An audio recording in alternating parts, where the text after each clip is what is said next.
Okay, today I'm making a tutorial about motion tracking on Sony Vegas.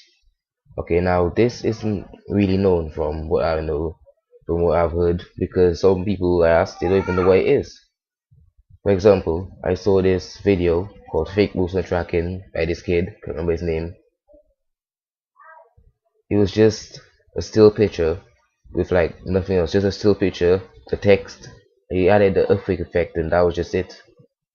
Not really worth my time watching that, but it's cheap, easy, it's effective. But if you want to have like, let's say, a video, not a still picture, then you do my way. This is just, see, for example, right now this is a video, no still picture, so I have motion track it. Now this is my method.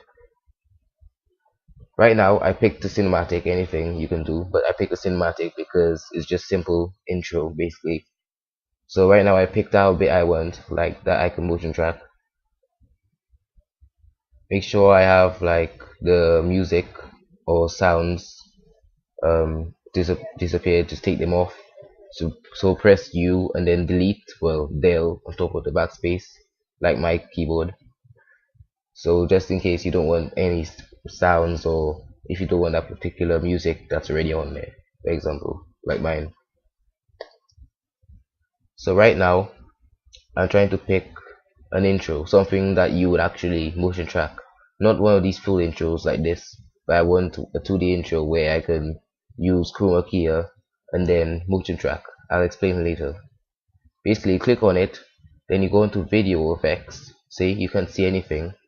It's just blocking the whole track. Look, when you play it back, it's just what the hell's going on? So to make it visible, the background, everything except from white, you go into chroma key. It's already built in to Vegas plugin. I think all the Vegas is since 7, I believe. If you go to the white, see, only the white is see-through, so it's basically if you get the hang of it, then you can command it. Now to motion track, make sure you zoom in or you right click. I rather zoom in, it's easier. Just move it around. Oh look, see, there's edges, black edges, brown, so it looks pretty crap right now.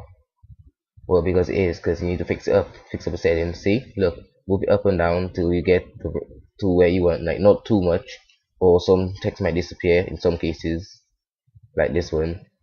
But make sure there's no black edges around. So always make this precaution before you motion track, or you might regret it. So I picked the right one, just about the middle and forward. Show the mask, see what you're actually taking out. Now you go back onto pan crop, which is that blue square thing. Click onto it, see event pan crop, click onto it. Make sure you have the lock on so you see where you are moving. Take out the, see, I pressed del, short for delete, which is a different command than just delete, where you just delete everything, just keep the first one, which is stable, and then you choose, see, it moved with it. So whenever you move left, it moves right. When you move right, it moves left, down, up, down. It's backwards, but you'll get the hang of it. So I want it to be by shoulder, move it a little bit, then go back. This is a little bit time consuming, so I'll probably just fast forward this bit. I'll just fast forward this bit. Basically, just move it to where you want, just about. Make it look realistic. Just put them in sequences. Doesn't have to be a pattern, small, big, but the closer they are together, the more accurate it is. But I'm just doing a quick one. This is why this is not as accurate as I normally do. So I just play it now. Say, play it. It's all by shoulder. Doesn't matter. It's space scruffy. So basics. I'll do advanced one. After a certain amount of subs, views, I don't know, or whenever I feel like it. Now you make a new text, make a new video track, then you pick a different intro. For this I picked any random intro like that I could find, because this is just a quick one. Looking for all my files.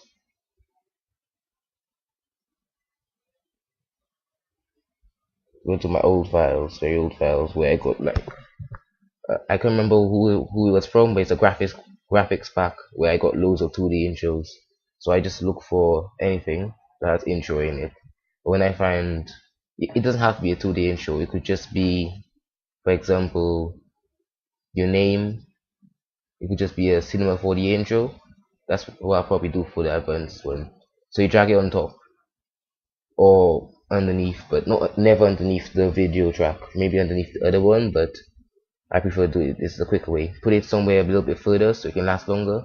So see the white, transparent white. Now it's transparent black. Now put the threshold a little bit high so it doesn't dim as well. So the masks, that's the only thing it is actually showing. Now you do the same thing, event, pan and crop. But firstly you pick how far you want it to go, how long.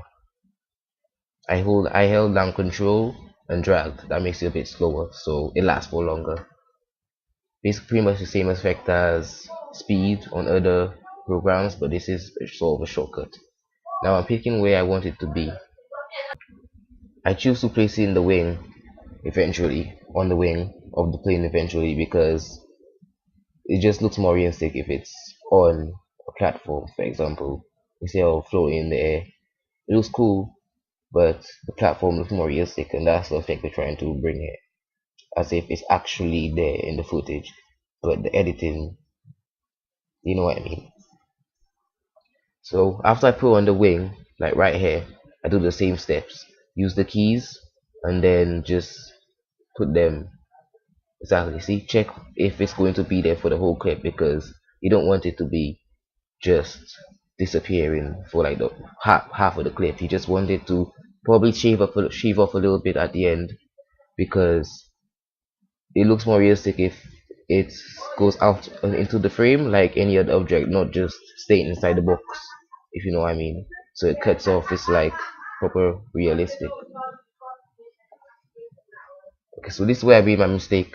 I tried to put it near the gun, for example, but this will be tricky because you have to use advanced rotation, make it look proper good, like I'm trying to do. But I learned from my mistake. This bit is fast forwarded because I don't want to waste your time. This tutorial is like long as it is. Basically, I put it up by the gun and it didn't really work out. I didn't really like it. I rather it back on the platform so it looks more realistic, because it's like an object standing on the wing. I can't really explain it, but it looks more realistic, and that's the effect we're trying to put here. As if it was actually in the gameplay, actually in the cinematics. Make it look so real. Well, a 2D intro doesn't look real, but still. I put a little bit of rotate on it because I don't know, it just looks, if everything's straight, it's like it's just not standing out. It doesn't look as if I put effort into it, I guess. It's just a little bit of the icing on the cake, cherry on top, all that stuff. Yeah. So I go through the keyframes. I try to target on his knee instead, because as the clip goes on, it goes off the wing. So I just put it on his knee instead, because I don't know, it's like hooked to a body part. I guess that would look cool.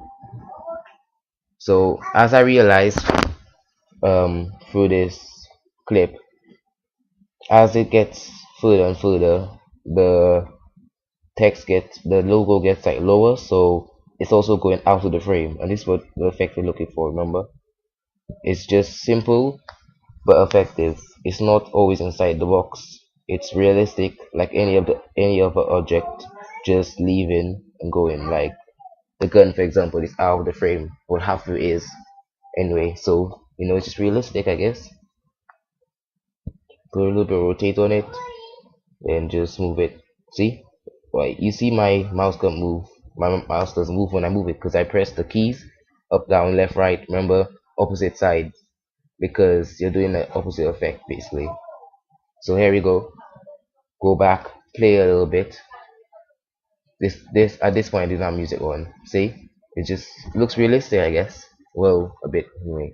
If I put more effort into it, like what I'm going to do the advanced tutorial, make it bigger, I guess rotate it more efficiently.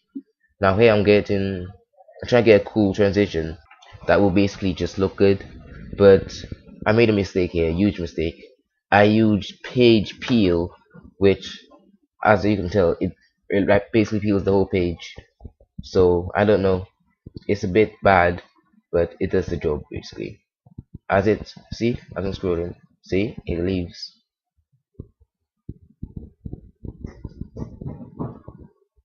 So I also get a flash for the other one, for the hazard editing. Looks like hazard cinema actually. Well, the hazard sign, hazard editing. So as it comes in, it's not just boring. It flashes. I use two proper bad transitions. I'll use like better ones next time. Trust me. I learned from my mistake.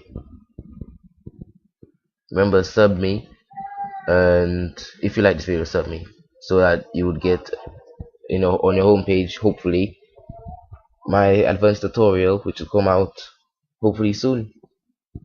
Okay, now that was just basically enough, but I just wanted to add, just at least one more, because the more the merrier, really. So I type in THEA, short for theater.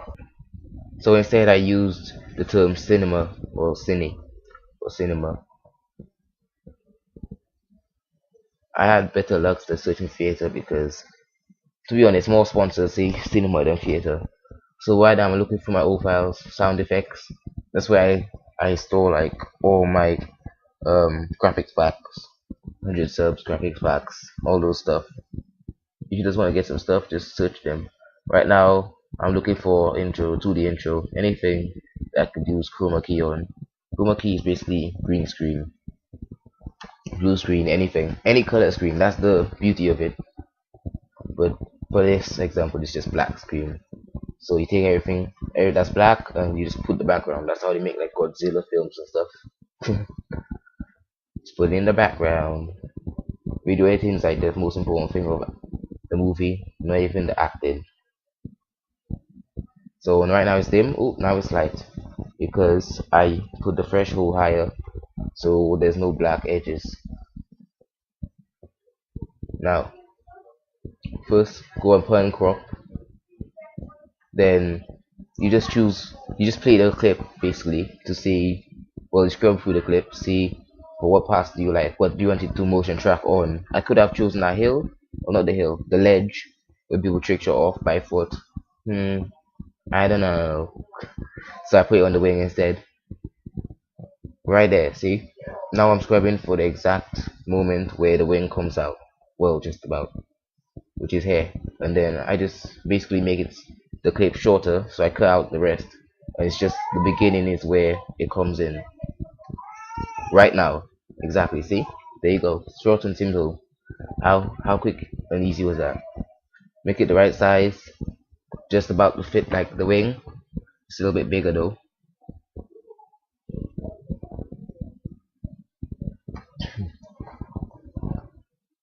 I thought to put it on the wing, like literally like a sticker, but I thought that I wouldn't be good, so I decided to put it like on top.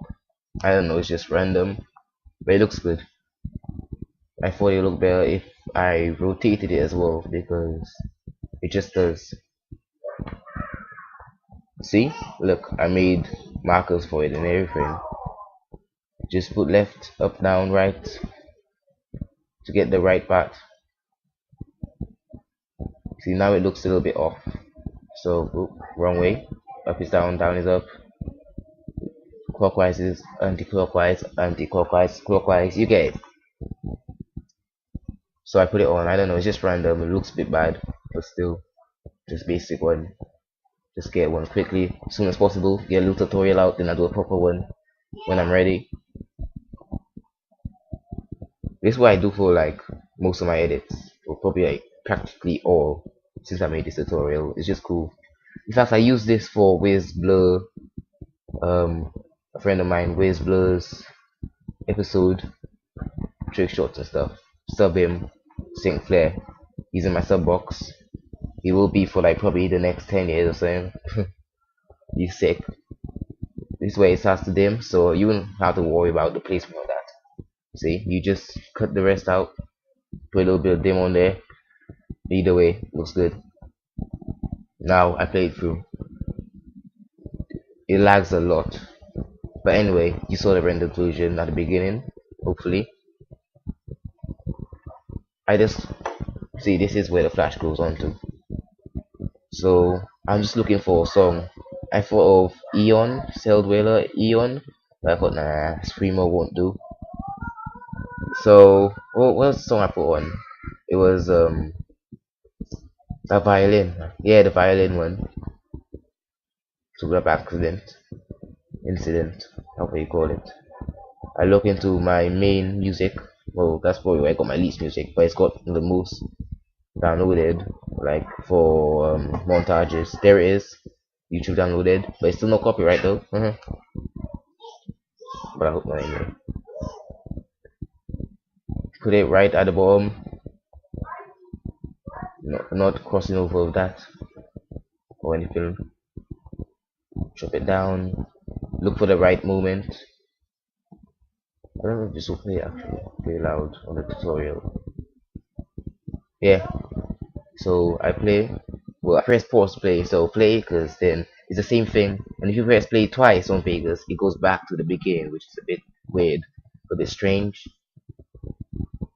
So I put it on there for a little bit of fade, like I always do. Okay, quite a big fade, but no little bit though. Just went for a break, came back, tea break. Nah, not really. That's strange. Yeah. Anyway, put the track on, fade, look for the bit where it drops. Basically, I know this song, so I know where it drops. Drops about there. So don't put it exactly where it dropped. That'll be it won't be as good. So put a drop somewhere in the middle. Fade it till it drops. Play it. Yes, that sounds good. Sounds perfect. Just wait about the cut. I put it on. Press pause. See, then you always put the marker, like the line. I don't know. I put it right there where the end is. You just press S as a shortcut on the keyboard, or just go to edit and then split. I use S, a lot faster. Shorten the clip to the end, put a fade on it, save it to hard drive. Don't ever use other options because they don't really work for me. So it's just a precaution I do. Always render as 720 because that's what Dazzle clips, I mean not Dazzle, PVR clips are. Or this one I think is 1080, but still, if you do 1080 renders like 4 times longer, that's just, it's not good. I'm using VB Flashback, Express. It's free, check it out. Peace.